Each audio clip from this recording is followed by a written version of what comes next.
Oke, hari ini kita akan belajar tentang surat At-Tin. Nah, kita sudah menghafalkan surat At-Tin ya. Bisa ya kita baca dulu bersama-sama ya. Yuk. Bismillahirrahmanirrahim. Wattini wazzaitun wa turi sinin wa hadzal baladil amin laqad khalaqnal insana fi ahsani taqwim summa radadnahu asfala safilin illalladzina amanu wa amilus solihati falahum ajrun ghairu mamnun fama yukadzibuka ba'du biddin alaisallahu bi ahkamil hakimin. Nah, itu tadi adalah surat At-Tin. Surat At-Tin itu ada berapa ayat? 8. Nah, ini ada angkanya ini. Surat At-Tin terdiri dari 8 ayat. Nah, termasuk golongan surat Makkiyah karena diturunkan di mana? Di kota Mekkah. Ya, kalau surat itu turun di kota Mekkah, ya, Nabi Muhammad menerima wahyu di kota Mekkah turunnya berarti dinamakan surat Makkiyah atau surat yang turun sebelum Nabi hijrah ke Madinah. Itu dinamakan dengan surat Makkiyah. Nah, kenapa dinamakan surat At-Tin? Karena ayat yang pertama bunyinya Wattini. Ya, dinamakan surat At-Tin karena diambil dari ayat pertama yang berbunyi Wattini wazzaitun. Artinya apa? Artinya buah tin. Nah, pernah nggak makan buah tin?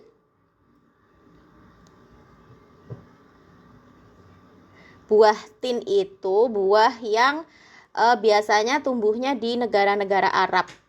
Ya, tapi dulu di rumahnya Ustazah pernah nanam buah tin itu sampai lebat banget, buahnya banyak sekali.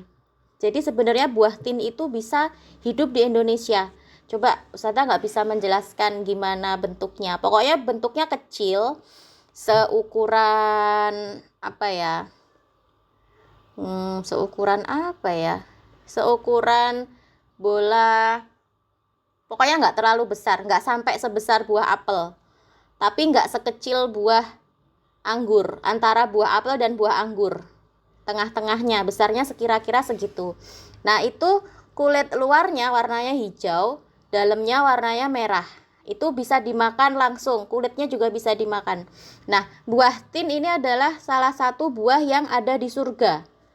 Nah, ya, buah tin itu adalah salah satu buah yang ada di surga. Wattini wazzaitun, demi buah tin dan buah zaitun. Jadi Allah bersumpah dengan kedua buah ini ya, buah tin dan buah zaitun. Kalau buah tin itu rasanya manis, kalau buah zaitun pernah lihat nggak? Pernah makan nggak buah zaitun? Olive. Bahasa Inggrisnya olive. Biasanya dibuat minyak, ada olive oil, ada buat topping pizza.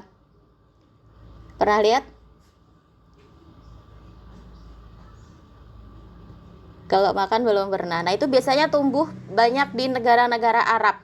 Ya, di negara-negara Afrika yang berbatasan dengan Eropa, ya, Libya, Tunisia, Mesir. Nah, itu banyak sekali buah zaitun. Saya dulu suka sekali buah zaitun itu. Ya, apalagi kalau dimakannya dibuat sandwich. Nah, itu enak sekali tuh. Roti, dalamnya dikasih ikan tuna itu sama buah zaitun. Wah, itu enak sekali rasanya. Nah, itu ya, buah tin dan buah zaitun. Nah, surat At-Tin ini adalah surat dengan urutan yang ke-95 dalam Al-Qur'an. Ya, diturunkan setelah surat Al-Buruj. Jadi surat At-Tin adalah surat dengan urutan yang ke-95 di dalam Al-Qur'an. Nah, tadi kita sudah membaca bersama-sama surat At-Tin. Sekarang kita akan membaca terjemahan artinya ya. Coba perhatikan baik-baik ya. Wattini wazzaitun. Wattini demi buah tin. Wazzaituni dan buah zaitun. Wattini wazzaitun demi buah tin dan buah zaitun. Waturi sinin demi gunung Sinai. Nah, gunung Sinai ini adalah sebuah gunung yang ada di Mesir. Nah, ada di Egypt ya, gunung Sinai. Terus wahadzal baladil amin dan demi kota ini yang aman. Laqad khalaqnal insana fi ahsani taqwim. Sungguh kami telah menciptakan manusia dalam bentuk yang sebaik-baiknya. Laqad khalaqnal insana fi ahsani taqwim. Sungguh kami telah menciptakan manusia dalam bentuk sebaik-baiknya. Tsumma radadnahu asfala safilin. Kemudian kami kembalikan dia ke tempat yang serendah-rendahnya. Illalladzina amanu wa amilus solihati falahum ajrun ghairu mamnun. Kecuali orang-orang yang beriman dan mengerjakan kebajikan, maka mereka akan mendapatkan pahala yang tidak ada putus-putusnya. Fama yukadzibuka ba'du biddin. Maka apa yang menyebabkan mereka mendustakanmu tentang hari pembalasan setelah adanya keterangan-keterangan itu? Alaisallahu biahkamil hakimin. Bukankah Allah hakim yang paling adil? Nah, itu tadi terjemahan atau arti kata dari surat At-Tin. Sekarang kita baca kandungan surat At-Tin. Nah, di dalam surat At-Tin yang terdiri dari 8 ayat ini, Allah menjelaskan tentang kemuliaan manusia yang diciptakan dengan sebaik-baiknya bentuk di antara makhluk yang lainnya. Jadi manusia itu adalah makhluk yang diciptakan oleh Allah dalam bentuk yang paling sempurna di antara makhluk-makhluk Allah yang lain. Meskipun dengan malaikat, ya. Jadi kalau malaikat itu diciptakan Allah hanya punya akal saja, nggak punya nafsu, ya kan? Malaikat hanya punya akal saja, nggak punya nafsu. Malaikat nggak merasa lapar, malaikat itu nggak merasa ngantuk, ya. Malaikat itu nggak nggak pengen tidur, ya kan? Nggak merasa capek. Malaikat itu pokoknya makhluk yang hanya taat saja kepada Allah. Sedangkan jin dan setan itu makhluk yang diciptakan dikutuk ya, sejak pertama kali di surga ya, sudah dikutuk sama Allah. Sudah pokoknya kamu nanti masuk neraka. Nah, sama Allah sudah dikasih tempat di neraka ya, iblis itu ya. Nah, sedangkan manusia ini ada di tengah-tengah. Manusia itu dikasih akal. Manusia diberi nafsu. Jadi manusia bisa jadi orang baik, bisa juga jadi orang jahat. Nah, tergantung kita mau milih jadi orang apa. Nah, usaha kita untuk jadi orang baik itulah yang akan dinilai Allah ya. Usaha kita untuk jadi orang baik, usaha kita untuk beramal soleh ya, dengan cara beribadah, dengan cara taat kepada Allah, itulah yang dikasih pahala sama Allah gitu ya. Jadi kalau malaikat misalnya, malaikat kan makhluk yang taat terus ya, nggak mungkin malaikat itu bermaksiat, karena memang malaikat nggak punya nafsu, malaikat nggak punya keinginan untuk bermaksiat. Makanya malaikat itu apa? Sudah ditakdirkan jadi makhluk Allah yang baik terus. Sedangkan iblis ditakdirkan jadi makhluk Allah yang jahat selama-lamanya. Sedangkan manusia ini ada di tengah-tengah. Manusia bisa jadi orang baik, manusia juga bisa jadi orang yang jahat. Nah, usaha kita untuk menjadi baik itulah yang mendapatkan nilai lebih di mata Allah, karena manusia punya usaha, sedangkan malaikat tidak, gitu ya. Nah, itu tadi kenapa maksudnya manusia itu diciptakan sebaik-baik ciptaan di antara makhluk-makhluk Allah yang lain. Terus yang kedua, makhluk itu, semua makhluk pasti akan dikembalikan menjadi makhluk yang paling buruk. Maksudnya apa? Maksudnya secantik-cantiknya manusia ya, sekaya-kayanya manusia itu kalau meninggal pasti dikubur ya kan, masuk ke dalam tanah. Lama-lama di dalam tanah pasti akan hancur jadi tulang belulang, dimakan semut, dimakan ulat, dimakan cacing, ya kan? Jadi manusia itu nggak boleh sombong, ya kan?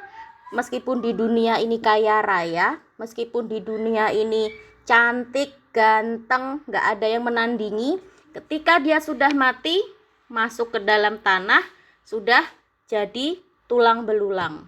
Nah, semua manusia yang mati pasti akan dikembalikan menjadi makhluk yang paling buruk. Kecuali apa? Kecuali manusia yang beriman dan berbuat baik. Yang ketiga, janji Allah tentang pahala yang tidak akan terputus bagi manusia yang beriman dan berbuat kebaikan. Sebaliknya, manusia yang buruk dan tidak mau berbuat baik, maka akan mendapatkan balasan yang setara dengan apa yang sudah mereka kerjakan. Ya, jadi kalau orang baik, balasannya juga baik.